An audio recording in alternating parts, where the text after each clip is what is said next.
Sintawan ay 2016 at Baguio City. Wada di ay pamilya ay singgap di katulong ay mangkautak. Din Police Superintendent ay si Johnson Abelera yan nabayag ay banbantayan da din ay amagan din ay babae ay nay at Baguio City Kapulisan. Titingin doon sa mga may kaya sa buhay, magtanong-tanong kung sino yung pwedeng mapasukan, then mag-a-apply as kasambahay.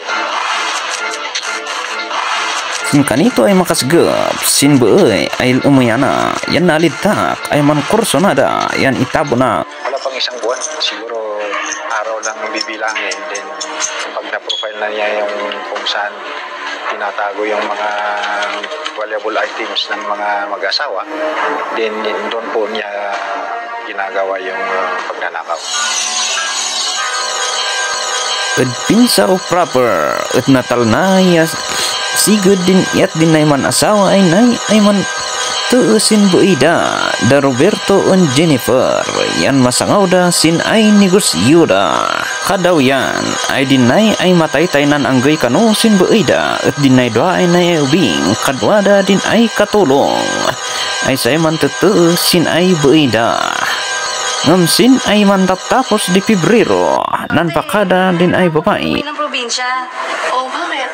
May sakit ang nanay ko. Sinma din kabadangan da sin buida iso nga sin ago ay doy at namagaan da si kabadangan sin buida asinan pag ninumnum at nanpalkat sin ay kantina da at pagpay ilaan din sana ay babae at binasa na din sana ay nakapaskil.